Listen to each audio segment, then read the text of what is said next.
Bienvenue à cette émission spéciale des bons coups du communautaire. Vous savez, la Corporation de développement communautaire Vallée de la Matapédia, c'est un organisme de regroupement qui regroupe 28 organismes. Sophie, tu sauras me reprendre. 28 organismes communautaires sur le territoire de la Vallée de la Matapédia. Et cette année, parce qu'on a eu une année pleine d'épreuves, on va prendre ça du côté positif.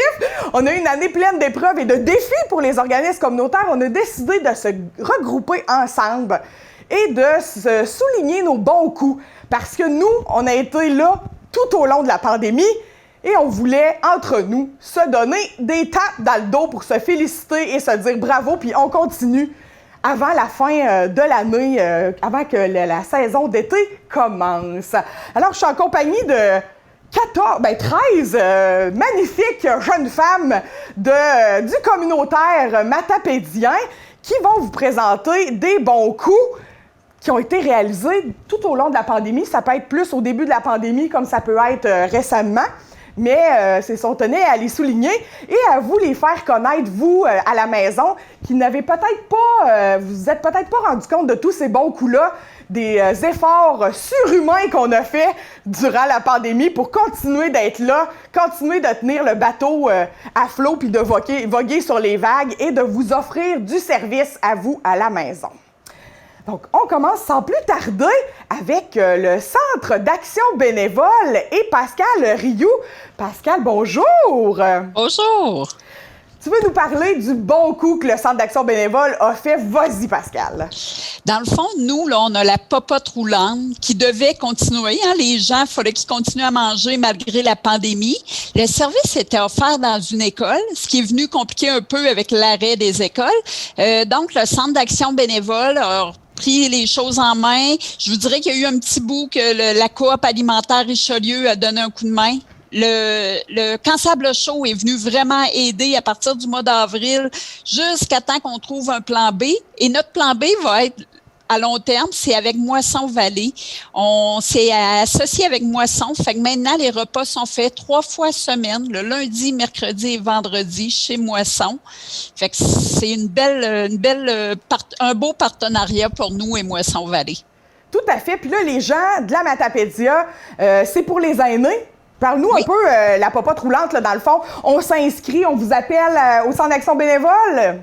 Oui, c'est en plein ça. La popote roulante, c'est rien de compliqué. Quelqu'un appelle, demande à avoir. Tout de suite, on y transfère le menu. Il trouve aussi notre menu sur le site Facebook du Centre d'action bénévole puis de Moisson Vallée. Ils peuvent le retrouver là aussi.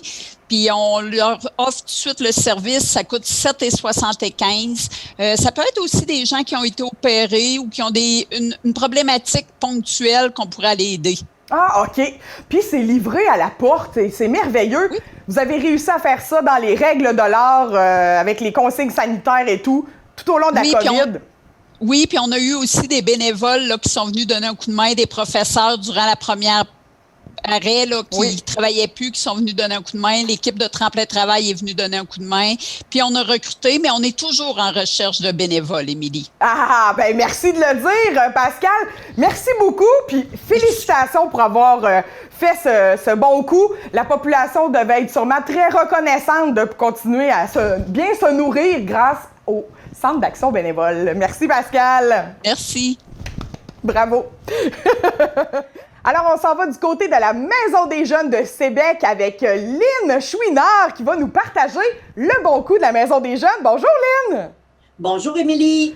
Donc, Lynn, vous, à la Maison des jeunes de Sébec, qu'est-ce que vous avez fait? Ben, nous, cette année, on a décidé d'instaurer 2 midis, de faire des dîners 2 midis semaine. On a été un peu victime de notre succès à cause de la pandémie. À un moment donné, le nombre de jeunes s'est mis à monter, à monter, à monter.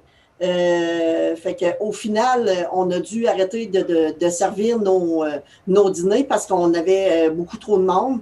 Puis on ne voulait pas non plus privilégier plus un jeune qu'un autre, là. Fait que finalement, on a arrêté ça. Mais aussi, le côté positif qu'on a eu quand on a fait ces repas-là, c'est que normalement, les jeunes des villages environnants, on les a pas beaucoup à la maison des jeunes. Tandis que sur l'heure du midi, presque la majorité des jeunes qu'on avait, c'était des jeunes de Saint-Moïse, Saint-Noël, Saint-Amas, Saint-Cléophas. Fait que ça a été un gros plus aussi.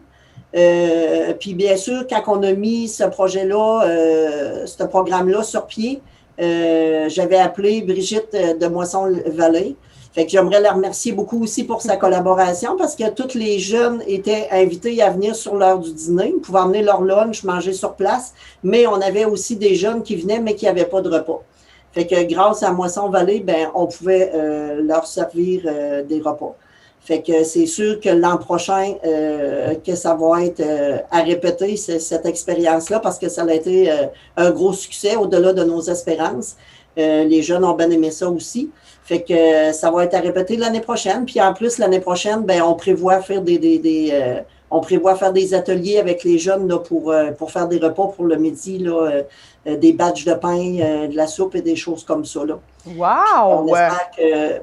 Puis on espère que Moisson-Vallée vont continuer leur collaboration, mais là, elle n'aura pas le choix parce que ça passe à la TV. Oui, c'est ça. Donc, ça a sûrement été très apprécié par les jeunes de la polyvalente de Sébec qui pouvaient sortir puis voir d'autres mondes que seulement leur bulle classe, là, sûrement. Eh bien, merci beaucoup, Lynn. Félicitations. Beau, excellent, bon coup. Ben, merci. Merci à toi, ça fait plaisir. Merci, bravo. Notre prochain bon coup, dirigeons-nous vers la Maison des familles de la Matapédia avec Chantal Doucet. Bonjour, Chantal. Oui. Alors, à la Maison des familles, qu'est-ce que vous avez fait qui a fait qu'on doit vous féliciter? Bien, chaque année, on organise notre souper de Noël, notre souper traditionnel de Noël pour les familles et les personnes qui vivent de solitude.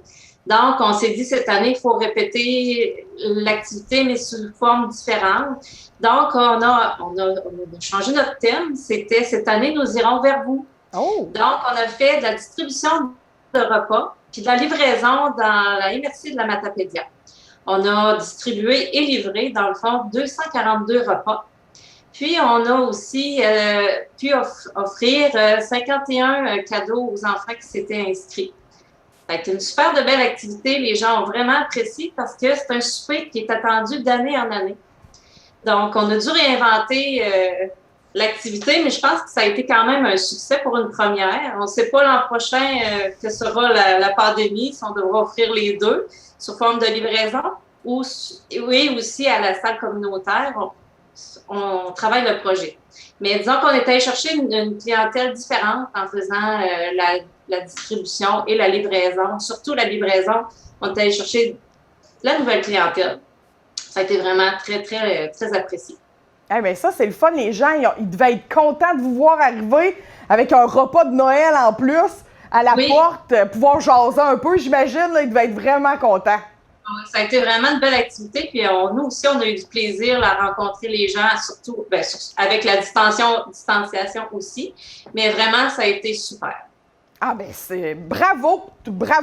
Et qui sait, probablement en formule hybride pour fin 2021, on ne sait pas trop. Mais à suivre. C'est vrai, à suivre. Ça, c'est tout un suspense. Merci beaucoup, Chantal. On s'en va du côté de Cap Bas-Saint-Laurent. Là, Léonore, je veux pas me tromper avec c'est quoi le Cap Bas-Saint-Laurent. Je sais que c'est le service d'aide aux plaintes, mais il manque une lettre. Avant de nous parler de ton bon coup, peux-tu nous dire exactement qu'est-ce que Cap Bas-Saint-Laurent? Oui, c'est le Centre d'assistance et d'accompagnement aux plaintes Bas-Saint-Laurent. Ah, il manquait le assistance. Alors, Léonore, votre bon coup, vous, dans la pandémie? Oui, nous, on a voulu miser sur un contact encore plus humain. Habituellement, à la demande, on va rencontrer en personne les gens qu'on aide. Puis là, avec la pandémie, les mesures sanitaires, ça n'a plus été possible. Alors, on a fait ajouter nos photos à nos cartes professionnelles. Comme ça, quand on avait une demande d'aide, là, avec notre documentation, on l'envoyait par la poste à la personne qu'on aidait. Puis au moins, si tout le travail se faisait par téléphone, au moins la personne pouvait relier un visage là, avec la conseillère qui l'assistait puis qui l'accompagnait dans sa démarche. Hey, ça, c'est vraiment une bonne idée. Hein? Souvent, on prend pour acquis que les gens nous connaissent, mais ça rend tellement plus intime puis plus rapide la proximité quand on voit des visages. Bon coup! Excellent bon coup! Merci. Merci beaucoup, Léonore. On se dirige du côté de Tremplin Travail avec Valérie Lausier qui va nous parler du bon coup de Tremplin Travail. Bonjour Valérie! Bonjour Émilie! Bonjour! Valérie, votre bon coup, s'unir pour le bonheur. Je te laisse nous expliquer qu'est-ce que c'est. En réalité, c'est qu'au début du confinement, là, on parle vraiment là, directement en 2020, lors des premières fermetures.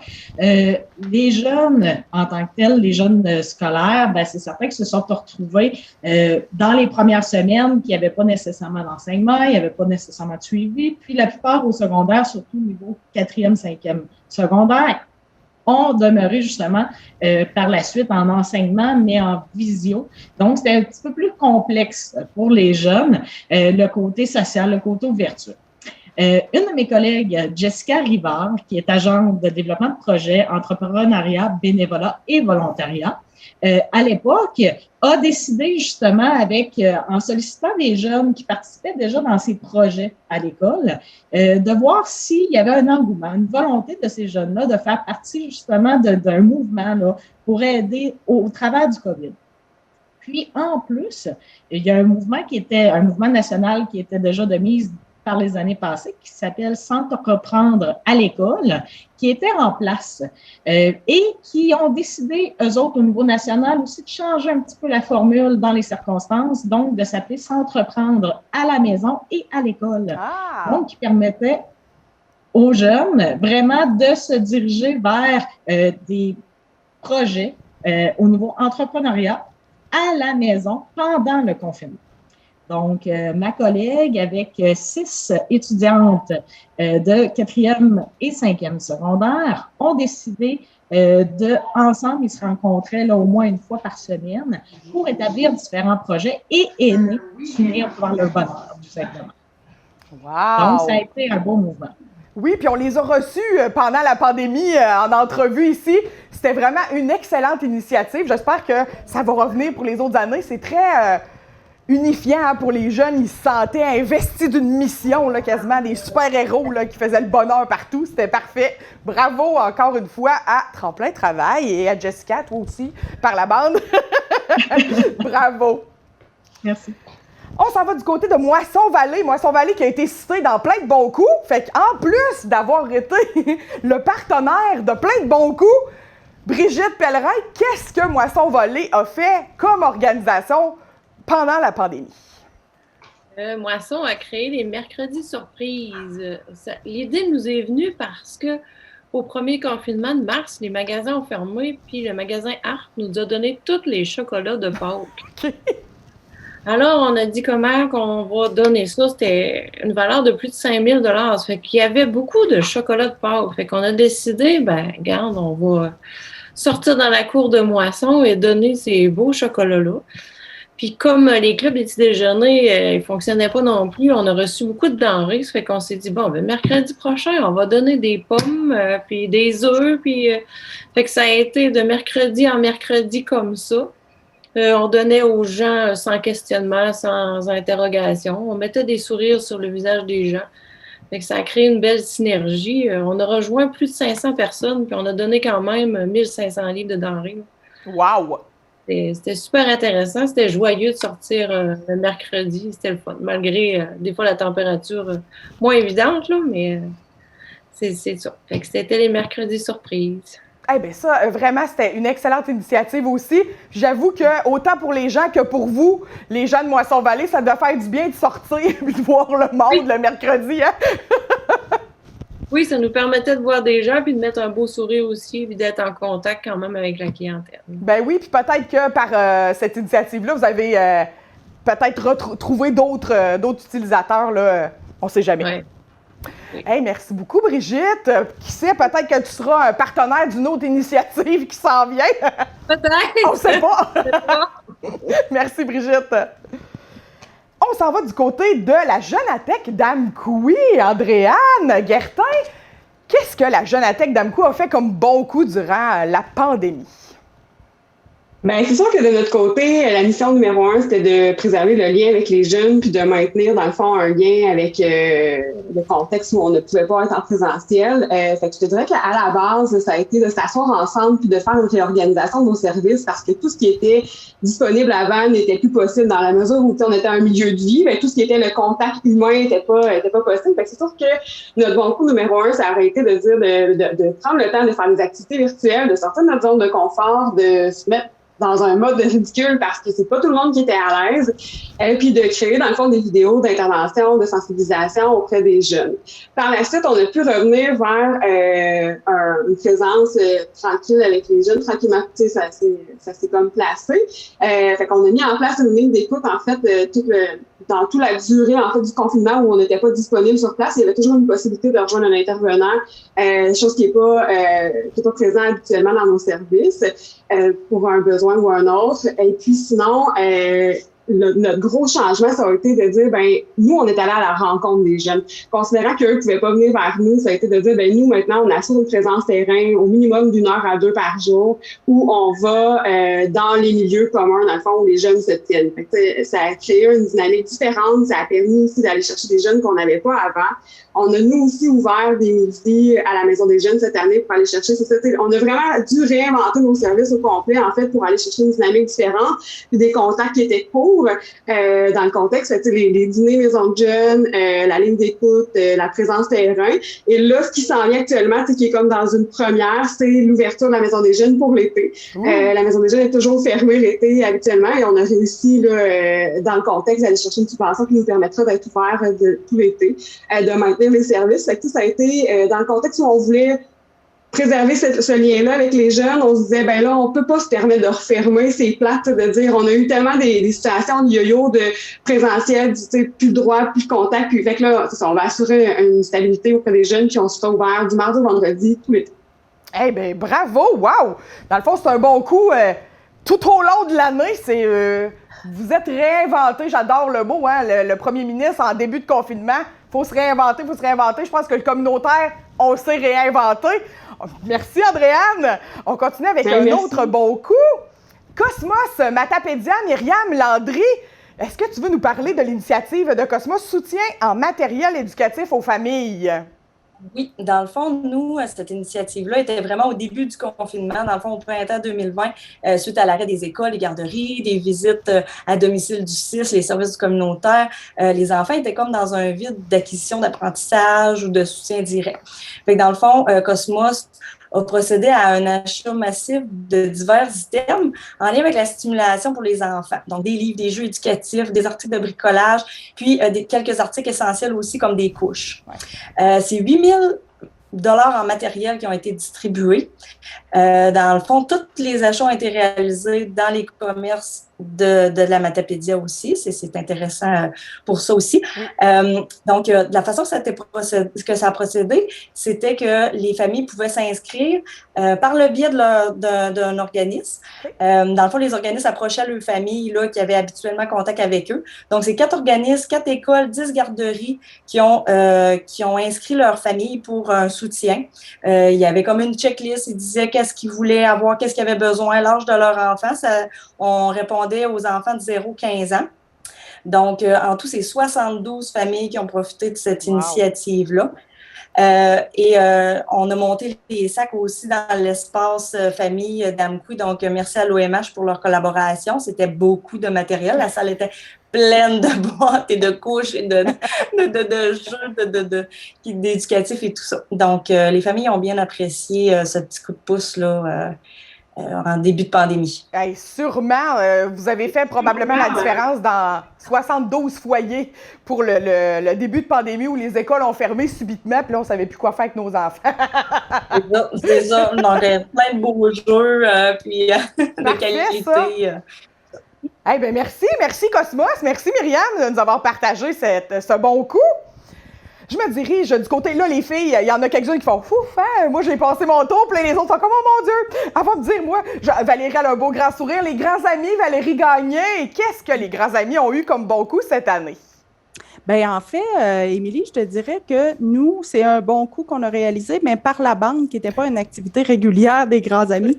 En fait, ça fait plus de 12 ans qu'on collabore à la réalisation du Noël du Bonheur, qui est une fête, une grande fête pour les enfants provenant de familles dans le besoin. Nous, on s'implique, les grands amis, pour ce qui est du recrutement, donc de l'inscription des familles pour s'assurer que ce soit vraiment des familles qui sont dans le besoin. Mais c'était un comité à part qui organisait un tournoi de golf pour financer cet événement-là qui, normalement, à chaque année, rejoint environ une centaine d'enfants. Et on parle de cadeaux d'une valeur de 40 $ par enfant. Fait que je vous laisse faire le calcul. Malheureusement, avec l'arrivée de la pandémie, l'événement, le tournoi de golf a dû être annulé. Donc, on nous a informé qu'il n'y aurait pas de Noël du Bonheur en 2020. Évidemment, pour les grands amis, on s'est dit, ben non. En plus, dans le contexte de la pandémie, les besoins vont être encore plus criants. Fait qu'on a fait des recherches, on a réussi à aller chercher là, un soutien de la part de Centraide avec un fonds d'urgence. Également, le Club Lyon d'Amoukoui qui nous a soutenus et l'ancien comité organisateur du Noël du Bonheur, ce qui a fait qu'on a été capable de réaliser l'événement, qui devait avoir lieu en formule livraison dans 3 points de service dans la Matapédia. Donc, les familles étaient informées qu'elles devraient venir à une heure précise récupérer. Et à 1 semaine de l'événement, le Bas-Saint-Laurent, l'est du Bas-Saint-Laurent est tombé en rouge. Donc, impossible d'avoir accès aux salles communautaires pour la livraison. Donc, on a lâché un coup de fil au Père Noël. Et par grand bonheur, il était disponible le 13 décembre avec ses lutins. Donc, il est venu sillonner la vallée et c'est 77 enfants qui ont reçu un cadeau livré à domicile de la part du Père Noël et de ses lutins. Donc, écoutez, les sourires des enfants, c'était incroyable. Là. Fait qu'on est vraiment content d'avoir pu réaliser. Et la semaine dernière, on a appris que malheureusement, le tournoi de golf prévu en juin 2021 pour financer le prochain Noël du Bonheur n'aurait pas lieu en raison encore des mesures sanitaires. Donc, on est déjà en train là, de faire des démarches pour s'assurer que les familles puissent avoir accès à ce soutien-là en décembre 2021. Donc, voilà. Wow! Ça, c'est une démonstration parfaite de se revirer sur une scène. Effectivement. Vous me donnerez le numéro de téléphone du Père Noël. Des fois, j'aimerais ça y parler. Parfait. Merci beaucoup, Valérie. On s'en va du côté des Amirams de la Vallée avec Manon Lacroix. Qu'est-ce que les Amirams de la Vallée, Manon, ont réalisé durant la pandémie? On a réalisé plusieurs affaires. Malheureusement, ce qu'on ne pouvait pas, c'est voir nos membres. Hein, le 6 du Bas-Saint-Laurent nous interdisait de les voir, la CRDI aussi, parce que c'est des personnes très, très vulnérables. Hein, sont à risque de pogner beaucoup de choses. Oui. Fait que ce qu'on faisait, c'est qu'on les appelait. Okay. On les appelait, moi puis mon adjointe, on les appelait une fois par semaine. On séparait la liste, on leur parlait au téléphone. Fait que ce qu'on a fait, comme bon coup, parce que moi j'appelle ça bon coup, vu que mes membres pouvaient pas venir nous voir, c'est qu'on a tout changé les fenêtres. On a rénové les fenêtres des Amirams. On a rénové la rampe parce qu'elle était rendue 18. On a fait poser une thermopompe où ce que là, ils vont être à fraîche l'été puis à la chaleur l'hiver. On a tout réaménagé l'intérieur. Puis, comme que là, fallait se préparer pour l'été. Hein? Oui.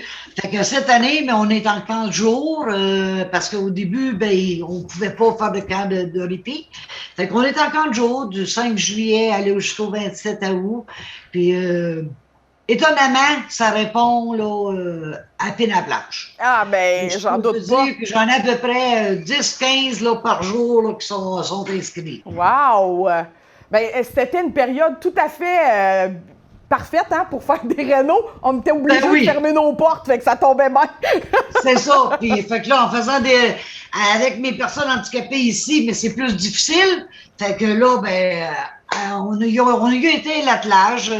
On a à peu près 35 000 d'investis là, dans les Amirams. Là, avec, wow. Puis là, on a un projet mystère qui s'en vient. Si les subventions, si je suis accepté à la subvention, ben, il y a un projet mystère qui s'en vient. Ah, ben, à suivre. Qui sait, on ira probablement te rencontrer si vous avez ce projet mystère arrive pour nous en parler davantage. Ben, merci beaucoup, Manon. On se dirige du côté de Rayon de partage. Nani, qu'est-ce que Rayon de partage a réalisé comme bon coup cette année? Ben, nous, en fait, à partir du mois de mars 2020, étant donné qu'on accueille ici les gens pour faire des groupes d'entraide, de l'accueil dans notre milieu de vie, c'était plus possible. Alors, on s'est retourné vers le téléphone.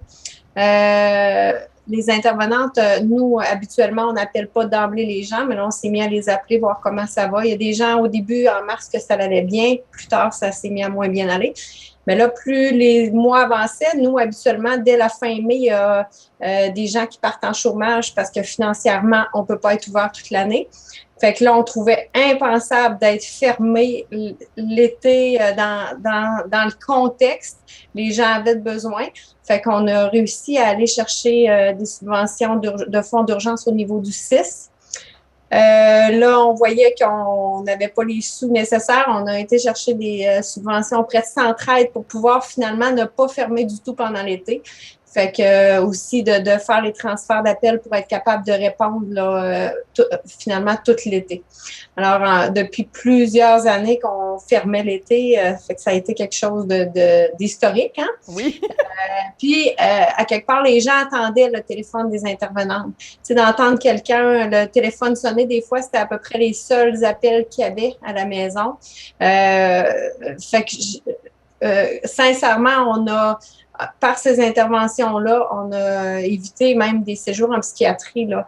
Les gens ont gardé un bel équilibre émotionnel. Des fois, les gens, c'était nécessaire qu'ils allaient chez le médecin ou à l'hôpital, mais là, avec la pandémie, on peut pas y aller. Oui, là, c'est le temps, il faut que tu y ailles. Fait qu'on on a invité les gens à consulter quand c'était nécessaire aussi. Fait qu'on a été vraiment essentiel, je pense, pour toutes ces personnes-là. Puis, pour faire le lien avec tous les autres organismes communautaires, on envoyait les gens, justement, au mercredi surprise de Moisson-Vallée. Fait qu'on faisait les liens avec qu'est-ce qu'il y avait de disponible, d'ouvert pour faire bouger les gens. On pouvait pas sortir, mais il y a des choses qu'il fallait continuer à faire.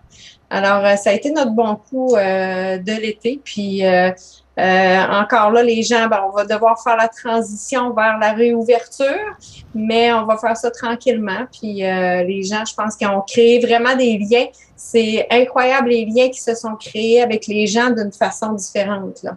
Oui, hein, tout à fait. Ouais. Ben, merci à Rayon de partage d'être là. Je pense que la santé mentale, ça a été un enjeu qui est ressorti pendant la pandémie, puis vous étiez là, vous avez répondu présent. Bravo, tout à votre honneur. Je vais faire mon bon coup parce que moi aussi, on a fait un bon coup, la TVC, puis vous le savez à la maison, dès le jour 2 de la pandémie, on a été en ondes à tous les jours, du mois de mars au mois de mai. On a fait plus d'émissions en ces 2 mois-là qu'on fait d'émissions habituellement dans une année de télé. Fait que pour moi, c'est un bon coup, c'est un super bon coup. Fait que félicitations à mon équipe. Bravo, bravo, bravo. Puis merci à vous parce que vous avez contribué au succès qu'on soit là à tous les jours. Vous êtes presque toutes passées en entrevue pour parler de ce qui se passait chez vous, comment vous orviriez sur un dixaine pendant la pandémie. Et j'ai gardé le meilleur pour la fin. J'ai gardé Sophie Champagne de la Corporation de développement communautaire Vallée de la Matapédia. Sophie, qu'est-ce que tu as fait pour tes membres, qu'est-ce que tu as fait pour nous, les organismes communautaires, durant la pandémie? Bien, j'espère que vous avez plus que 10 doigts. On commence à compter. Écoute, on a commencé par mettre sur pied, c'est sûr, l'arbre à parole. Je pense qu'on avait besoin de ventiler entre nous autres pour essayer de comprendre toute cette belle histoire de pandémie-là. On a fait aussi le calendrier de savoir qu'est-ce qui était ouvert parmi vous autres, qui n'était pas ouvert, c'était quoi les services que vous offrez. qu'est-ce qui était pas offert. Ensuite de ça, on a fait aussi le bottin, pas le bottin, mais le Facebook Intervenant 19, qui était vraiment pour tous les intervenants. Fait que toutes les informations que j'allais récupérer lors de la cellule de crise, parce qu'il y en avait une matapédienne dans le fond qui comprenait, on était une vingtaine de personnes et on avait quand même la cellule exécutive où on faisait, nous autres, on exécutait les propositions qui nous provenaient de la grande cellule, dont vous êtes tous les citoyens matapédiens ont reçu par la poste une affiche qui a été conçue par Myriam, l'agente de promotion de Cosmos. Ensuite de ça, on a fait beaucoup la promotion aussi de la santé mentale, hein, de faire attention à vous autres, la santé mentale sur les Facebook un peu partout en leur disant prenez soin de vous, les organismes ils sont là. On est venu en aide beaucoup à vous autres aussi. On a aidé à donner un coup de pouce à Brigitte lors des mercredis surprises. Quand vous étiez en panique, ben là, c'est quoi que j'ai le droit, que j'ai pas le droit? Fait qu'on transférait beaucoup les tableaux qu'on recevait, du ministère de la Santé. Fait qu'on a fait plein de choses. On a fait aussi des rencontres des membres régulières des membres. On les a faites plus fréquemment. Ils étaient aux semaines. Après ça, ils sont venus aux 2 semaines. Encore là, c'était pour essayer de faire le suivi avec toutes les choses sanitaires qu'on avait droit, pas le droit et toute cette patente-là. Là. Déjà, on est comme dans le fil de tout ça, on est toujours à l'affût, puis on réussit à se perdre. Fait que je me disais, oh my God, pour le commun des mortels matapédiens, ça devait être très compliqué à suivre. Et je pense que nous autres, il fallait être solide pour être capable d'accompagner les membres de vos membres, finalement, là, pour savoir aussi qu'on s'enlignait avec tout ça. Fait qu'on a fait une grosse participation, je pense, au sein de vous tous, nos 29 membres. Ah, 29. Je n'avais oublié un en ouverture. Merci de me corriger. En fait, la CDC, vous nous avez permis de pas se sentir seuls là-dedans. On était tous ensemble dans le même bateau. Puis, il fallait qu'on parle entre nous des solutions qu'on trouvait entre nous. Bien, les filles, on a fait le tour des bons coups. Je pense qu'à la maison, vous devez vous dire, mon Dieu, ça en est donc bien passé des affaires. Oui, puis ça, c'est en plus de tout ce qu'on fait d'habitude. Fait qu'imaginez comment on en fait des affaires, le communautaire. Je pense, les filles, que ça vaudrait la peine que vous ouvriez tous vos micros et qu'on s'applaudisse parce que, on est là pour ça. Se féliciter, ben bravo! Bravo aux communautaires, bravo tout le monde. Vous féliciterez aussi vos équipes. Puis je vous invite à la maison, quand vous croisez une de ces petites binettes-là, de nous féliciter, de féliciter les gens qui travaillent dans le communautaire, de les soutenir puis de leur dire « good job, merci d'être là ». Je pense que ça va faire toute la différence. Nous, notre paye, c'est vos sourires, c'est vos merci. Fait que soyez pas gênés puis dites-nous-les. Merci, bon job. Je pense qu'on se le fait jamais trop dire qu'on fait un bon travail puis qu'une chance qu'on est là. Alors, Émilie, on est en période d'assemblée générale pour la plupart des organismes. Oui. Moi, j'invite la population matapédienne à venir assister aux assemblées générales des organismes communautaires parce que quand ils font la lecture de leur rapport d'activité, là, ben les bras, ils nous tombent à terre parce qu'on se dit « My God, ils en ont fait de la job cette année! » là. Fait que ça va vous permettre de connaître encore plus davantage. Fait que l'invitation est lancée à la population. Ah, ben excellent! C'était le moment parfait pour inviter les gens. Oui, impliquez-vous. Maintenant que vous avez vu ce qu'on est capable de faire, vous pouvez vous aussi donner vos idées, votre jus de bras, votre énergie à chacun de ces organismes communautaires-là. Merci beaucoup d'avoir été des nôtres. Merci les organismes communautaires. Continuez votre beau travail. On se voit cet été pour quelques-unes, on se voit à l'automne pour d'autres. Et à la maison, ben, on se retrouve dans un écran près de chez vous.